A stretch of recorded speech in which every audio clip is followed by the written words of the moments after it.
My name is Cora Whitfield, and I was 30 years old the morning my mother's name appeared on my phone screen for the first time in 8 years. 8 years of nothing. No calls on my birthday, no texts on holidays, just a wide, flat silence that had settled like snow over everything we used to be. And then one photograph, a single image of evening light cutting through tall windows, and 4 days later there she was. "Darling, we need to talk. We're waiting for you." 3 small hearts followed the message. One for her, one for my father, one for my sister Lena. Suddenly, after 8 years of absence, they were waiting for me. But before you decide what kind of story this is, before you settle into that warm, familiar shape of a family finding its way back, I need you to wait. I need you to hear what I was already carrying in my bag before I ever walked through that door again. I need you to understand what I had already done. 8 years of silence, undone by one photograph, and not one of them knew what was coming. Welcome to Still Standing, the show where women who were counted out tell the story of what they built after the counting stopped. If something in that intro already felt familiar, if you already have a name quietly forming in the back of your mind, then you are exactly where you need to be tonight. Drop something in the comments. Subscribe so the rest of the story finds you, because this one takes a minute to land, and the landing is worth it. The chairs were gray metal with thin cushions, the kind they assemble in long rows across a gymnasium floor. 2 of them in the family section had cards printed with my last name, Whitfield. Whitfield. I found them from the stage while the dean read 300 names ahead of mine. I kept checking the double doors at the back. I told myself it was parking, that the drive from Clover Ridge was longer than they'd planned, that any second my father's blue jacket would fill that doorway. The doors stayed shut. When they finally called Cora Whitfield, I walked across that stage and shook a stranger's hand. And the only person who rose to her feet for me was a small woman in the very last row, waving a folded handkerchief above her head like she was signaling a ship. My grandmother, Nana Bet, 76 years old. She had driven herself 2 hours in a car she only half trusted on the highway, and she was on her feet with both hands clapping until an usher gently, carefully touched her shoulder. My parents were not stuck in traffic. That same afternoon, 100 miles north in Clover Ridge, my mother was arranging a charcuterie board for my younger sister Lena's engagement party. I knew because she had texted me that morning before I'd even thought to ask. "We can only be in one place, and Lena needs us there." I read it in a bathroom that smelled like floor wax, still wearing my cap and gown. Then I fixed my tassel and walked back out to receive my diploma from a stranger's hands. I did not cry in that bathroom. I filed the message away instead. The way you file a bill you know is going to come due, carefully, precisely, in a place you won't forget. I just didn't know yet who would end up paying it. Nana Bet rode home with me because there was room. There was room because no one else had come. She sat with her purse on her lap and a slice of grocery store cake wrapped in a paper napkin, which she pressed into my hand at a red light with both of hers. "You earned this on your feet," she said. "You can eat it sitting down." I laughed for the first time all day. She watched the town go by, the same town where she'd raised my mother, and then she said the sentence I would carry for the rest of my life. "Some families save a seat for you. Some families make you stand in the doorway. If they won't set a place, sweet girl, then build your own table." I didn't answer. I was 22 and furious in a way I didn't yet have language for, but somewhere on that drive, between the red light and the cake and her hand on my arm, a decision formed inside me. I wasn't going back to Clover Ridge to beg for a chair. I wasn't going to be the daughter who was fine, who was always fine, so reliably fine that she could be left out without consequence. I would go somewhere nobody knew me, as the one you could skip. Nana Bet squeezed my wrist when I told her, and she smiled the way people smile when they've been waiting patiently for you to catch up. "Good," she said, "and don't you dare invite them to a housewarming until you mean it." I promised I wouldn't. It took me 8 years to keep that promise. She didn't live to see me keep it. Here is what kind of daughter I was, because it explains why they believed they could skip me. From the time I was small, I was the one who didn't require anything. Lena cried, so Lena got the new coat. I received the hand-me-down and a pat on the head for being so understanding. Lena struggled in school, so the tutors and the long din. Conversations and the reassurance went to Lena. I brought home honor roll and set it on the counter where it stayed, until it became a coaster. Nobody was cruel about it. That's the part people don't expect. There was no clear villain. There was only a slow, quiet arithmetic love as a limited fund that always seemed to run out before it reached me. So I learned to earn it. I believed that if I achieved enough, needed little enough, made myself useful and impressive enough, eventually the math would finally land in my favor. I won the scholarship. I worked 3 summers straight. I paid for my own graduation gown with money I'd saved in a jar on my windowsill.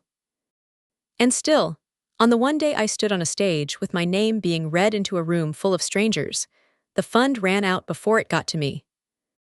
That was the day the arithmetic broke in my head. I stopped asking to be chosen. I started building something no one could overlook. Because here is what I understood, driving away from that town at 22, you cannot make people save you a seat. You can only decide someday whether they get to sit at yours. I put my foot on the gas. I had a table to build. The city I moved to did not roll out any carpet. My first apartment was a single room above a laundromat, and it always smelled like warm dryer sheets, which I came to love because that smell meant nobody knew my history. I took a job as a home health aide. It paid, and I was good at it. I sat with people at the edge of their lives. I learned which families showed up and which ones only called when the will was being read. I bathed strangers' fathers.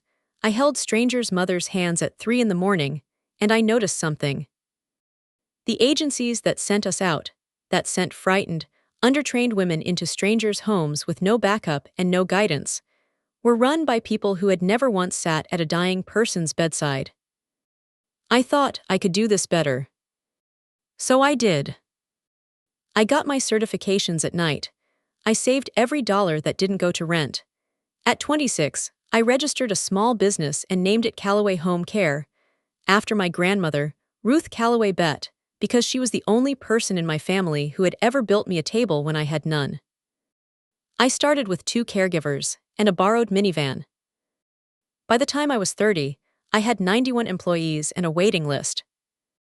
I built it quietly, the way I built everything. Almost nobody from back home ever drove down to see how the fine one was doing. That was fine. I was used to being fine. What I didn't know yet was that 100 miles north, in that old house in Clover Ridge, the fund had finally run completely dry. Nana Bett died 2 years before any of this, on a Tuesday, in a hospital room that I reached just in time to hold her hand. My mother made it in time for the audience. At the service, Marlene wept in the front pew where the whole congregation could witness it, pressing a handkerchief to her face, accepting condolences like a woman receiving guests at a reception.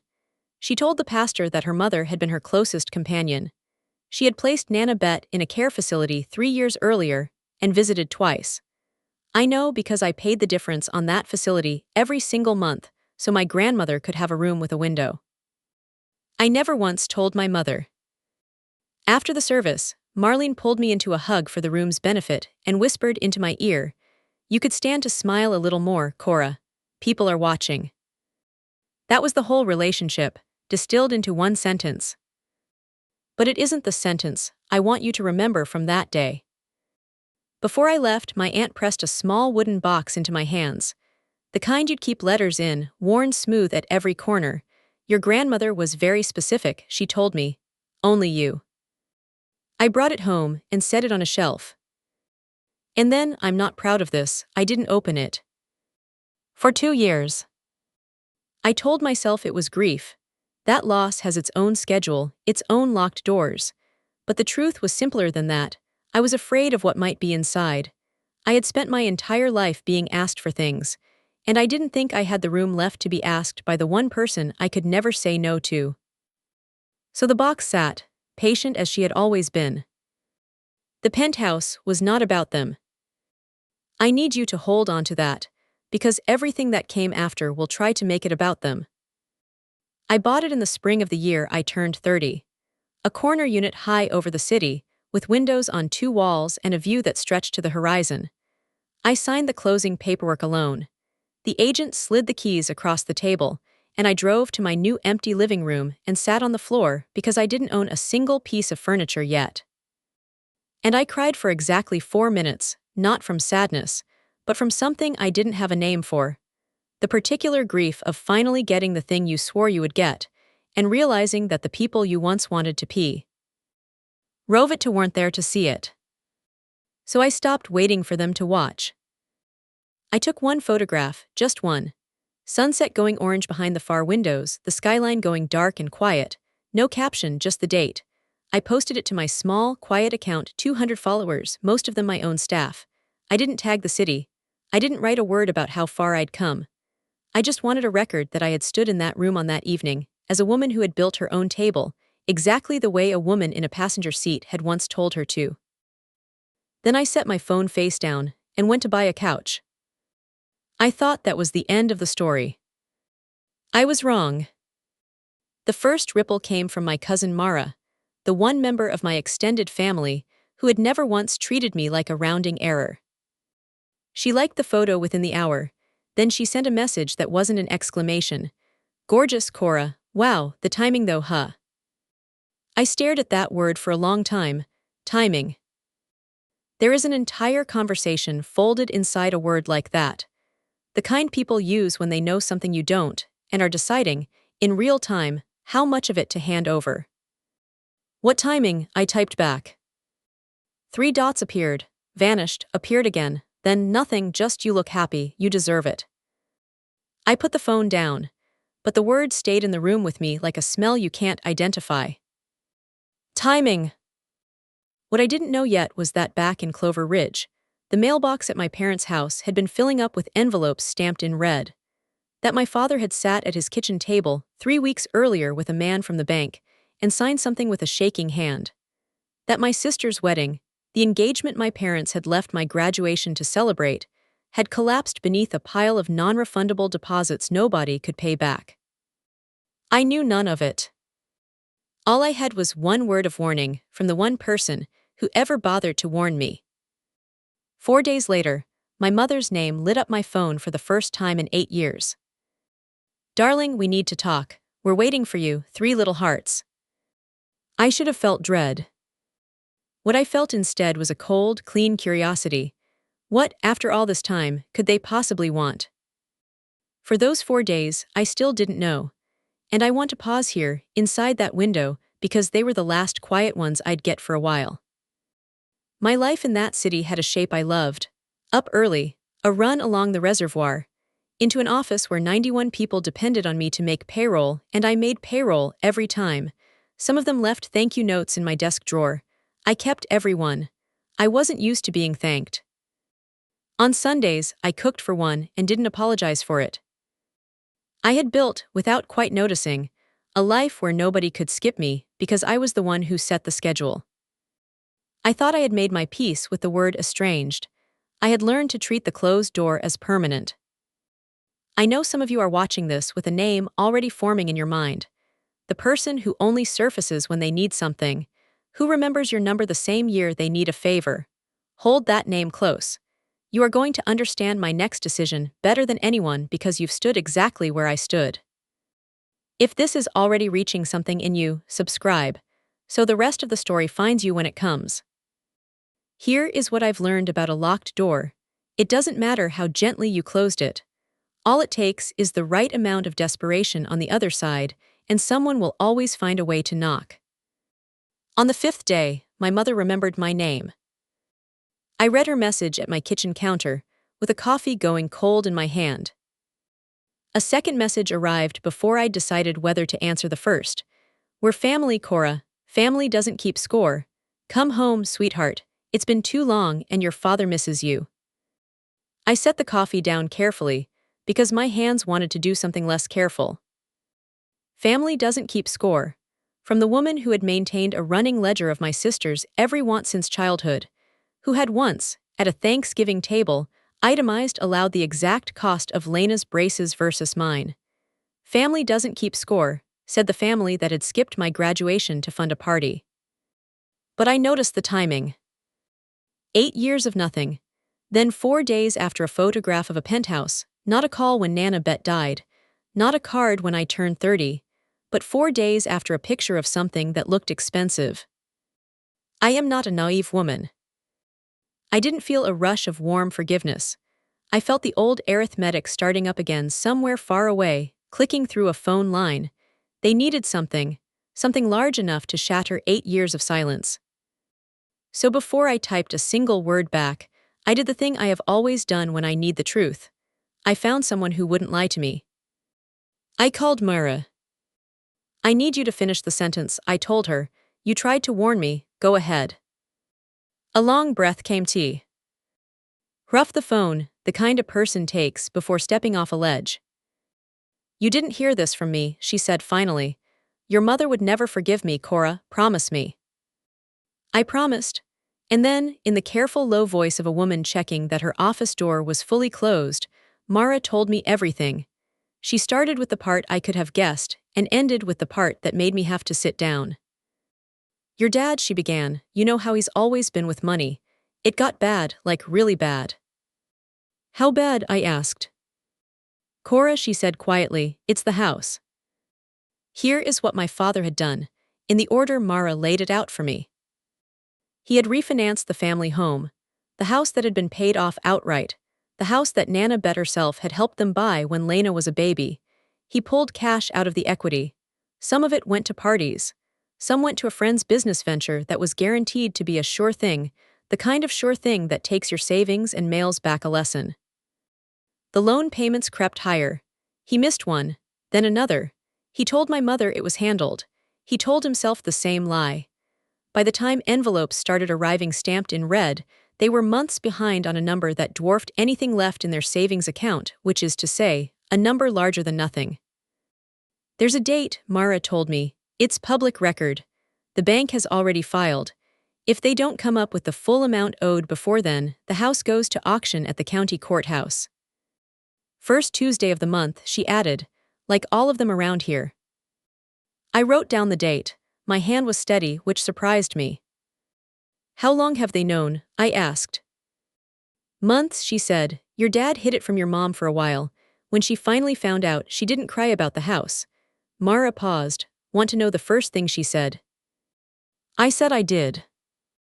She said, well, Cora's doing well now, isn't she? And there it was. The cold arithmetic spoken aloud in that kitchen. Months before a single heart emoji arrived on my phone, before they'd lost the house, before they had asked me a single question, they had already run the numbers. I was not a daughter to them. I was a line item, the line that had finally come due. But the house was only half of it. The wedding's fallen apart too, Mara went on. Lena and Derek booked the vineyard. 400 guests, the whole thing. All the deposits are gone and non-refundable. Derek's family backed out of their half. There's a balance nobody can pay. I said that sounded like a great deal of party, for two people who couldn't cover it. That's Lena, Mara said, and I heard the shrug in her voice. But here's the part you need to hear before Saturday. Her voice dropped lower. Your mother has been telling the whole family, the aunts, the cousins, the church, that you're going to fix it. All of it. The house and the wedding. The room went very still around me. Telling them how? I asked. Like it's already decided, Mara said. Like Cora's done so well, of course she'll want to help with the family home, of course she'll want her sister to have her wedding. She's saying it like you've already agreed. She's got everyone believing you're flying up on Saturday to save everything. She's calling it Lena's engagement celebration, round 2. But Cora, it's not a party. It's a trap. She's going to stand you up in front of the whole family and hand you the bill in public. So you can't say no, without looking like the monster who let her parents lose their home. I thanked Mara. I meant every syllable of it. When I hung up, I sat with what they had built. A stage, an audience, a script with my bank account written into the final act. They hadn't asked me for a single thing. They had simply cast me in the role of the generous daughter and expected me to show up and read my lines. So I decided to write my own. That night, I took Nana Bet's box down from the shelf. I don't fully know why it had to be that night, except that I had spent the whole day being told what my family believed I owed them. And I needed to hear from the one person who had never once believed I owed her anything. The lid was stiff. It had been closed a long time. Inside were 3 things. The first was a letter, in her handwriting, that careful, deliberate cursive they don't teach anymore. I'll come back to what it said, because it deserves its own breath. The second was a photograph. She had taken it herself at my graduation. Me on that stage, mid-stride in my cap and gown. And behind me, unmistakable, two empty chairs with little printed name cards still visible in the frame. She had kept the evidence. All those years. She had known exactly what it meant. The third thing made no sense at first. It was a key, brass, old, on a loop of kitchen string. And taped to the string, a scrap of paper with an address written in her careful hand, the house in Clover Ridge. My childhood home. The house about to go to auction on a courthouse law. N. Beneath the address, she had written one line. This house held a lot of favorites. You were never one of them, so build your own table, then decide who eats at it. I sat on my floor, high above a city she never got to see, and I held that key for a long time. She had known. Somehow, years before any of this, that stubborn, brilliant woman had understood the house would one day come loose from them, and she had wanted me to be holding a key when it did. I didn't cry over the letter. I did something better. I opened my laptop and searched the county foreclosure records. I read every word of the public notice. And here is what most people don't know about a property foreclosure. It doesn't vanish into a private bank transaction. In many states, it gets listed publicly, the address, the date, the terms, and sold on the courthouse steps to whoever shows up and bids the most. Anyone can attend. Anyone can bid. It is one of the most public things that can happen to a private life. As I sat reading, a thought arrived so quietly and so completely that it didn't even feel like a decision forming. It felt like a fact I was only just now learning about myself. They wanted me to come to Clover Ridge and hand them money. They wanted me to be the solution that made the problem disappear, so they could go on living exactly as they always had, with me as the fund that never runs dry. But I didn't have to hand anyone anything. I could simply go to the courthouse steps, like any member of the public, and I could buy the house myself. Not give them money, not rescue them. Buy it, own it. Hold the deed to the very rooms where the arithmetic of my childhood had run out on me, over and over, for 22 years. Nana Betsky sat on my desk, catching the light. She hadn't left me a house. She had left me an idea, and a nudge, and 8 years of proof that I could do the rest myself. But before I bought anything, I gave them one real chance. I want that on the record, because everything that happened afterward, I offered to prevent. I called the house. My father answered, and his voice did a strange, immediate thing. It rose, warm and hearty, the voice of a man greeting the outcome he'd been counting on. Cora, there she is. Your mother said you'd call. I didn't play along. Dad, I know about the house, I said. I know about the auction. I want to help, but I need us to do this honestly. I heard him cover the receiver and call for my mother. She came on breathless. Sweetheart, I knew you'd come around. I just told everyone. Let me finish, I said, and to my own surprise, my voice was completely level. I will pay off the loan, all of it directly to the bank before the sale date, on 2 conditions. 1, we sit down, the 3 of us, and we have an honest conversation about the last 8 years. A real one. 2, we put everything in writing so nobody is confused about what this is. The line went very quiet. Then my mother's voice changed, warmth draining out of it like water through a crack. Conditions, she said. You're putting conditions on your own parents, like we're a business negotiation. Like adults, I said, this isn't charity, it's an agreement. That is not how family works, she said, and her voice had sharpened now into something clipped and cold. You come home Saturday and you do the right thing like a daughter.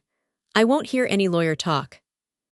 There it was, not thank you, not I'm sorry, just an instruction and an assumption and the confidence that I would obey. All right, Mom, I said quietly, then I'll come home on Saturday. I hung up before she could hear me think, just not the way you're imagining.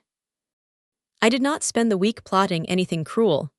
I want to be clear about that because the word revenge gets thrown around, and it usually points to something ugly. What I did was my own arithmetic, the honest kind, in full daylight. I sat with my accountant, and we looked at what I could responsibly commit to a house purchase without touching payroll, without putting a single one of my 91 employees at risk. The number was there. My company was solid. My savings were real. I had built, in 8 quiet years, exactly the kind of resource my family had assumed they could simply command. The difference was that I intended to keep my hands on the wheel. I read the foreclosure notice until I understood every term cold: the deposit structure, the bidding process, the 10-day window after purchase during which the price could still be challenged. I called the trustee's office. I asked every question I had plainly, without drama, until there was nothing about that Tuesday morning I didn't understand. And every night that week, I read Nana Bet's letter again. I held her key. I let it settle into my bones what I was actually doing. I wasn't going home to beg for a chair at their table. I wasn't even going home to flip the table over. I was going to buy the table, and the room, and the entire house it stood in. Then I was going to decide, calmly, with full authority, who got to eat there. The county courthouse has wide stone steps, and a set of wooden doors that have watched 100 years of small human disasters pass through them. I drove up from the city on a Tuesday morning, parked a block away, and walked the rest so I would arrive as just another person on the sidewalk. There were a dozen or so people gathered when the trustee's representative came out with her clipboard and her flat official voice. A couple of investors in fleece vests, coffees in hand, doing this the way other people do a grocery run. Nobody knew me. Nobody knew that the address she read aloud in that board, Government Cadence, was the same address where I had learned to ride a bicycle. She read the terms, she opened the bidding. One of the fleece vests offered a low number, a fishing number, the other nudged it up. My heart was moving fast, but my voice, when I used it, came out exactly as level as it had on the phone with my mother. I named my number. It was not a fishing number. It was the number of a woman who had come to win, not to haggle. It landed on those steps like a door closing.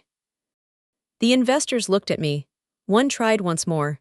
I raised it, calm, unhurried, the way you'd adjust a setting on a thermostat. He shook his head, stepped back, returned to his coffee. And that was it. No music, no fanfare. Just a woman with a clipboard writing my name in the official record and a 10-day window opening quietly behind it. Nobody came in those 10 days to push the price higher. When the window closed, the house in Clover Ridge, my parents' house, the house of 2 empty chairs, the house where the arithmetic had never once landed in my favor, belonged entirely and legally to me. They had no idea. Saturday, I would tell them myself. The invitation arrived, wrapped in the warmth. My mother always used to hide the hook inside it. Everyone will be here at 4, darling. The whole family can't wait to see you. It's time we were all together again. Then a moment later the tell, wear something nice. There'll be pictures. Of course there would be pictures. There are always pictures with Marlene Whitfield. The audience is always the point. I read it standing at my tall windows. The deed to her house was sitting in a drawer 3 feet away. I felt something I want to describe carefully, because it wasn't triumph and it wasn't glee. It was a deep, settled calm. The kind that arrives when a long argument inside your own head finally goes quiet. For 8 years, I had let that family write the story of who I was. The fine one, the steady one, the independent one, the one who could be left in the doorway without consequence. On Saturday, they had scheduled the final chapter, the one where the successful daughter comes home and pays the family's debts, and everyone applauds, and nothing ever has to change. They had already printed the invitations to their version of my life. I typed back one word, confirmed, not can't wait, not love you, just confirmed the way you confirm an appointment, because that's exactly what Saturday was going to be, an appointment, a reckoning with a start time and a dress code. I went to my closet. I chose something nice. Because she was right about one thing, there would be pictures, and for once in my life, I intended to be looking directly at the camera when the truth came out. Then I packed 2 things in a plain white envelope and put it in my bag. Mara called me Thursday evening, still whispering. I found out how she's going to do it, she said, the ask. It's not going to be private, Cora. It's worse than I thought. She's planning a toast. In the middle of the party, in front of everyone, the aunts, the cousins, Pastor Gaines, Derek's parents, she's going to stand up and give a speech about hard times and family holding together. And then she's going to thank you publicly for saving the house and paying for the wedding, before you've agreed to anything. She's going to announce your generosity as if it's already done, so that if you try to say no, you're doing it in front of the entire congregation and the future in-laws, and you look like a cold, heartless woman who won't help her own parents keep a roof over their heads. I closed my eyes. It was, I had to admit, masterfully designed.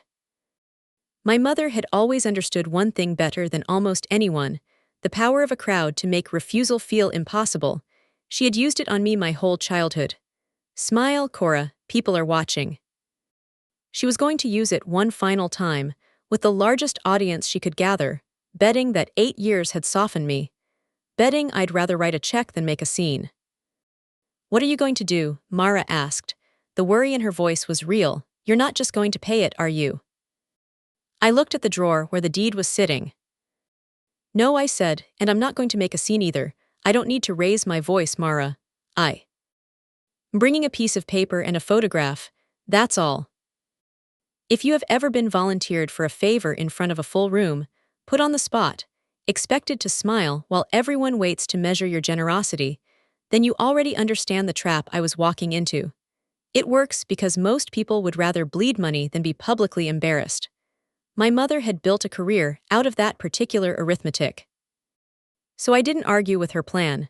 I didn't call to demand she cancel the toast. I simply prepared the only two things that could turn her own stage against her, and neither one required me to raise my voice. The first was a clean copy of the deed, my name on it, the county recording stamp in the corner, proof not of anger but of fact. The second was Nana Betts' photograph, the one she had taken and kept for 8 years, a girl mid-stride across a graduation stage, 2 empty chairs visible behind her. I had it printed at the drugstore. Matte finish, 4x6, the way you'd print any family picture. I put both of them in a plain white envelope. I put the envelope in my bag. That was my entire arsenal. Not a lawyer, not a speech, not a raised voice or a single cruel word. A document and a photograph, the quiet, boring receipts of a life they had refused to witness. The loudest thing in any room is a calm person holding proof. I drove north on a Saturday. The route from the city to Clover Ridge is 2 hours I know by heart, the same road I didn't take for 8 years. I drove it that morning with Nana Betts' brass key in my coat pocket, and at red lights I put my hand around it the way she had once pressed cake into my palm. I passed the exit for my old college and didn't look. I passed the diner where I'd waited 2 hours once for parents who chose a party. I kept my hands steady on the wheel. I was not going there to cry or to finally win the argument I'd been losing since I was 6. I was going to tell the truth, out loud, in the one place my family had always made sure the truth stayed quiet. Just past the county line, my mother texted, "Almost time, everyone's here. We're so proud of you, darling." So proud. 8 years of silence, and now, with a checkbook they believed was on its way, they were proud of me. I put my hand on the key. I thought of the girl in the photograph in my bag, mid-stride, chin up. Then I took the Clover Ridge exit and drove the last few miles to a house that already had my name on the deed. There were cars lining the street and balloons on the mailbox, white and gold. Through the front window, I could see people moving, holding plastic cups, shapes I recognized as ants I hadn't seen in a decade. I walked the path I had walked 10,000 times as a girl. Before I could knock, the door opened wide. "There she is," my mother called out, loud enough for the whole room to turn. She pulled me into a hug that smelled like the same perfume she'd worn my entire childhood. "Oh, darling, look at you. Look at everything you've made of yourself. It was an excellent performance. If I hadn't known what was underneath it, I might have believed she had missed me." Over her shoulder, the living room stopped me for a half-second, the way an old bruise does when you find it unexpectedly. On the wall in the place of honor, above the sofa, hung Lena's graduation portrait, framed and lit. And there was Lena sweeping toward me with her ring hand first, and my father rising from his chair with the solemn nod of a man greeting a business associate. Everywhere I looked, photographs of this family: Lena at prom, Lena at the beach, Lena and Derek. I looked for one of myself, out of a kind of grim, scientific curiosity. There wasn't one, there never had been. But I wasn't a photograph on that wall. I was standing in the doorway holding the deed to the whole building. This time, the doorway was mine. They circled me the way you circle a table you're about to set. My aunt squeezed my arm and said she'd always known. The word penthouse traveled mouth to mouth around the room like a coin being passed. My mother steered me through the crowd by the elbow. You remember Cora, 90-some employees now down in the city. We always said she was the independent one. The independent one. That was the new name for the daughter you could skip. Independent. Self-sufficient. So capable she never needed anything, which meant she could always afford to give.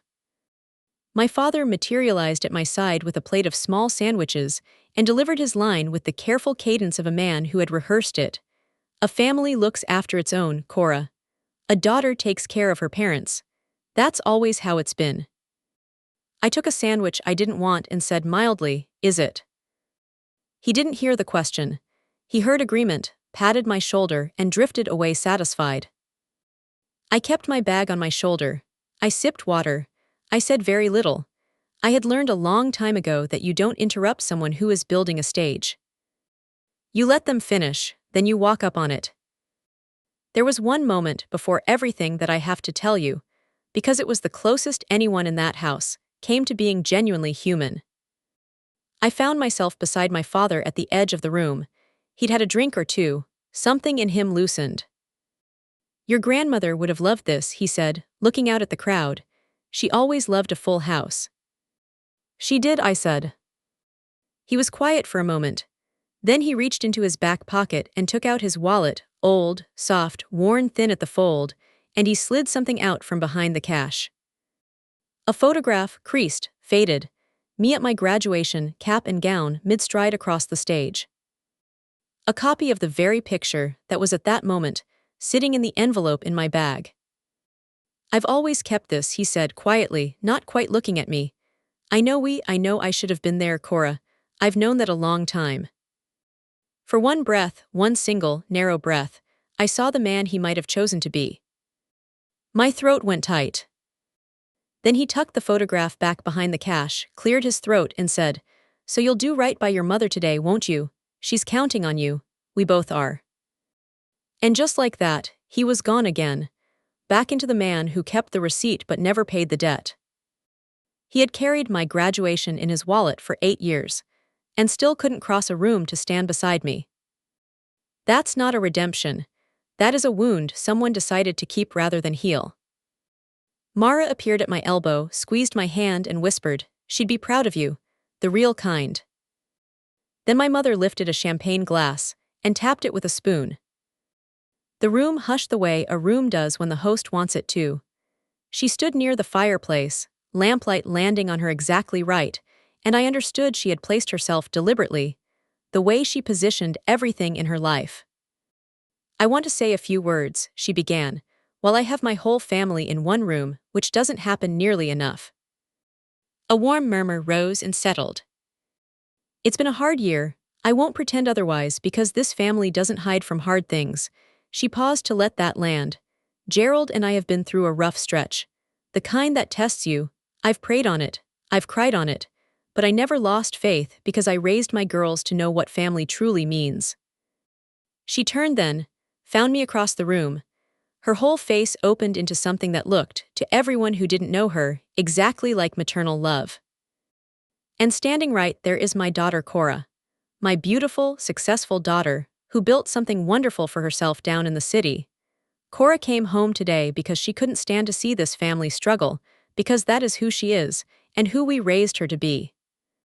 Heads turned toward me, cups paused mid-lift. I felt every eye in that room settle on my face, and I kept it perfectly still. She's going to help us save this house, my mother continued, her voice gathering a practiced emotion now. And she's going to make sure her little sister gets the wedding she's always dreamed of, because that's what family does. That's who Cora Whitfield is. She raised her glass, to Cora, to family, to taking care of our own. And the room erupted. They actually applauded. The aunts, the cousins, Pastor Gaines nodding warmly, Derek's parents looking visibly relieved, my sister weeping happy tears, her ring catching the light.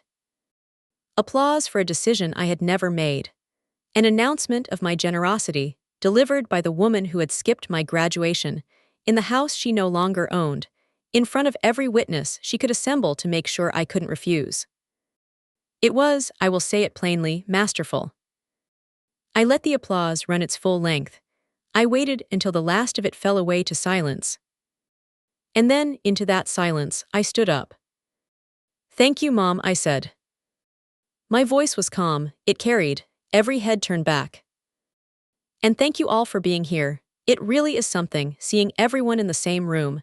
I reached into my bag. "My mother's right about a few things. It has been a hard year. And I did come home today because of this house. So I want to be clear about exactly what I'm doing so nobody in this family is confused." I felt the room lean toward me, warm and expectant. I took the white envelope from my bag, opened it, slid out the first sheet of paper and held it up steady so the light caught the county stamp in the corner. "This is a deed. It was recorded at the county register 3 weeks ago. It carries the address of this house, and it has a name on it." I paused for one breath. "The name is mine." The warmth in that room changed temperature so fast you could feel it move across your skin. My mother's smile didn't fall yet. It simply froze, held in place while her mind tried to make the words fit. "I didn't come home to hand anyone a check," I said, still level, still quiet. "This house went to a public foreclosure auction. Anyone I'll attend.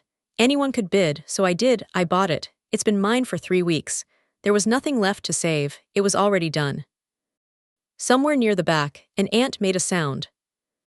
My sister's mouth had come open. I offered, I continued, and now I looked only at my mother. "Weeks before the sale, I called and offered to pay off the loan directly. Keep the house in your name. I asked for 2 things, an honest conversation and something in writing. Do you remember what you told me?" She didn't answer. The champagne glass had begun to tremble in her hand. "You told me you didn't need charity with strings. You told me to come home and act like a daughter." I set the deed on the table beside her glass. Then I drew out the second piece of paper. "And this," I said, softer now, "is the other thing I came to show you."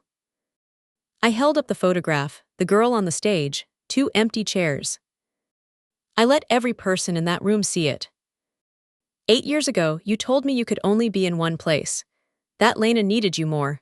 I looked around the room, at the aunts, the cousins, the pastor, the audience my mother had so carefully assembled to trap me. You said you could only afford one party. I set the photograph down.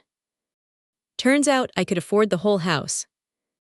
That was when my mother broke. All at once, the way a dam does, and then all over everything. "You," she said, and her voice cracked up out of its performance register into something raw. "You bought our house behind our backs. Behind your own family's backs.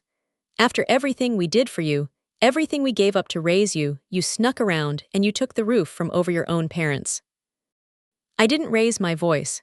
She was doing enough of that for both of us. "I didn't take anything," I said quietly. "I bought it at a public auction, with my own money, after you turned down my offer to keep it in your hands. The opportunity was there for anyone." "You did this to humiliate me," she cried, spinning toward the room now, arms wide, the tears real but aimed like weapons. "You see what she's doing? In front of everyone. This is who she is. This is the cold, ungrateful." "Marlene," my father's voice was low. "She's letting my wedding fall apart." Lena was on her feet, cheeks wet, voice cracking. "You have all that money and you do this to me on my week." I looked at my sister and felt the old pull to soften that deep, lifelong reflex, and I didn't follow it. "Lena," I said gently, "I didn't ruin your wedding. You booked a party you couldn't pay for. That's not the same thing." My father tried the last card he had. "This is how you repay us, Cora, after we gave you everything." And that one I had to answer, because it needed to be answered in front of everyone in that room. "You gave me a hand-me-down coat and an empty chair," I said. "You gave everything else to her." I looked at Lena, not with cruelty but with the plain weight of fact. "I'm not angry about it anymore. I'm just done pretending it didn't happen." The room was silent, except for my mother's breathing. And here is what I will remember for the rest of my life. I watched the faces of my aunts, my cousins, Pastor Gaines, the very audience my mother had gathered to hold me in place, and I watched the story rearrange itself behind their eyes. I watched them understand. I watched them see, perhaps for the first time, which daughter had been standing in the doorway for 30 years, and who had put her there. My mother had wanted witnesses. Now she had them. She just hadn't understood, until that moment, what they were going to witness. I let the silence hold for a moment. Then I said the thing that mattered more than any of the rest. I'm not putting anyone on the street. I want that to be clear to everyone in this room. I looked at my mother, whose chest was still heaving. Nobody's packing anything tonight. She had stopped speaking. For the first time all evening, she didn't know what was coming next. I own this house. That's not going to change, but you can live in it. I reached into my bag one final time and set a smaller envelope beside the deed. That's a lease. Fair terms below market, because I'm not here to be cruel, and because Nana Bet loved this house even when the people in it forgot how to. I looked at my mother steadily. You can live here, you just can't erase me here anymore. Nobody applauded this time. My mother stared at the two envelopes on the table like they were living things. My sister wept into Derek's shoulder. My father lowered himself slowly back into his chair and looked at his hands, the same hands that had carried my graduation photograph in his wallet for 8 years, without once carrying him across a room. I picked up my bag. The wedding's not mine to fix, I told Lena quietly on my way past her. But if you ever want to build something you can actually afford, I'm good with numbers. Call me. She didn't answer. That was all right. I hadn't come for an answer. I had come to set a place at a table and decide who was sitting at it. I had decided. I walked out the front door. The fallout when it came was quiet. Real things usually are. 2 aunts followed me out to my car. My Aunt Carol took both my hands and said, I didn't know, honey. All these years I truly didn't know. I believed her. I let it be enough. Mara walked me to the curb and held me for a long moment. She would have stood on that mantel and cheered, she whispered. Inside, the party dissolved. You cannot celebrate on a stage that has just collapsed. My mother didn't call for 11 days. When she did, there was no apology. There never would be. I had made my peace with that long before Saturday. But a signed lease arrived in the mail 10 days later. Because in the end, she had nowhere else to go, and the terms were more than fair. They stayed in the house, tenants now, their name on the lease and mine on the deed, and for the first time in my life, no confusion between us about who owed what to whom. Lena postponed the wedding. To her credit, she planned a smaller one she could actually afford. She called me months later about the numbers, and we have been something like careful sisters ever since. There is distance in it, but there is also honesty, and after a lifetime of neither, I'll take the honesty. The next time I visited the house as its owner, I noticed the wall above the sofa. I asked for one change. On my next visit, 2 frames hung there side by side, Lena's portrait and mine. A girl in a cap and gown, mid-stride, chin up. It only took 30 years. Back in the city, in the penthouse that started all of this, I finally bought the piece of furniture I'd been putting off. A table, long, solid, real wood, the kind built for a crowd, the kind you'd have to be genuinely invited to sit at. I hung Nana Bet's brass key on a small hook beside the window, next to a framed copy of her letter, so I'd see both every morning without trying. And then I did the thing she had told me to do in a passenger seat, 8 years and a lifetime ago. I filled the table. My staff came first, the ones who left thank you notes in my drawer, the ones I hadn't known how to receive. I had Mara down for a long weekend. The few deep friends I'd made in the quiet years of building something came and brought good things to eat and stayed longer than planned. We ate too much, we stayed up past the reasonable hour, and nobody, not once, was skipped. Because that is the whole secret my grandmother tried to press into my hands before I was ready to hold it. You cannot make people save you a seat, you will wear yourself to nothing trying. But you can build your own table, wide and warm and entirely yours. And then, at last, you get to decide who eats at it. Here is what I know now, after all of it. Family is not the people who show up when you are finally worth something. It is the ones who never needed you to be worth anything at all. That is my story, 8 years of silence, one photograph, and a house that finally carries my name. If someone in your life only remembers you when the numbers get large, you are allowed to build a table they have to earn a seat at. You do not owe anyone the chair they never saved for you. If this reached something in you, share it with someone who needs to hear it. Thank you for being here. Subscribe, leave a comment, and I'll see you in the next one.